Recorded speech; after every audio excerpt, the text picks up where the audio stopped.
اور ہم نے تم کو ابتدا میں مٹی سے پیدا کیا، پھر تمہاری شکل صورت بنائی،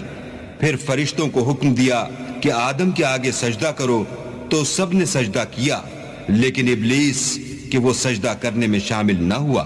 اللہ نے فرمایا، جب میں نے تجھ کو حکم دیا تو کس چیز نے تجھے سجدہ کرنے سے باز رکھا؟ اس نے کہا کہ میں اس سے افضل ہوں، مجھے تو نے آگ سے پیدا کیا ہے اور اسے مٹی سے بنایا ہے۔ فرمایا تو بہشت سے اتر جا، تجھے شایع نہیں کہ یہاں غرور کرے،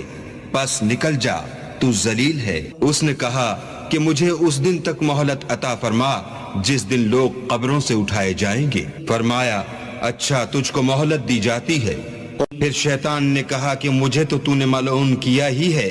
میں بھی تیرے سیدھے رستے پر ان کو گمراہ کرنے کے لیے بیٹھوں گا، پھر ان کے آگے سے اور پیچھے سے اور دائیں سے اور بائیں سے غرض ہر طرف سے آؤں گا اور ان کی راہ ماروں گا، اور تو ان میں اکثر کو شکر گزار نہیں پائے گا۔ اللہ نے فرمایا نکل جا یہاں سے پاجی مردود، جو لوگ ان میں سے تیری پیروی کریں گے میں ان کو اور تجھ کو جہنم میں ڈال کر تم سب سے جہنم کو بھر دوں گا۔ اور ہم نے آدم سے کہا کہ تم اور تمہاری بیوی بہشت میں رہو سہو، اور جہاں سے چاہو اور جو چاہو نوش جان کرو،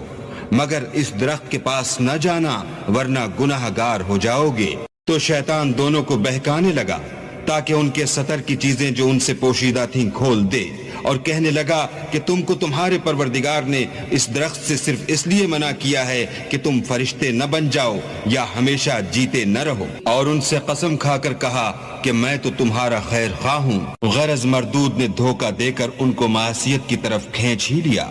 جب انہوں نے اس درخت کے پھل کو کھا لیا تو ان کے ستر کی چیزیں کھل گئیں، اور وہ بہشت کے درختوں کے پتے توڑ توڑ کر اپنے اوپر چپکانے اور ستر چھپانے لگے۔ تب ان کے پروردگار نے ان کو پکارا کہ کیا میں نے تم کو اس درخت کے پاس جانے سے منع نہیں کیا تھا اور جتا نہیں دیا تھا کہ شیطان تمہارا کھلم کھلا دشمن ہے؟ دونوں عرض کرنے لگے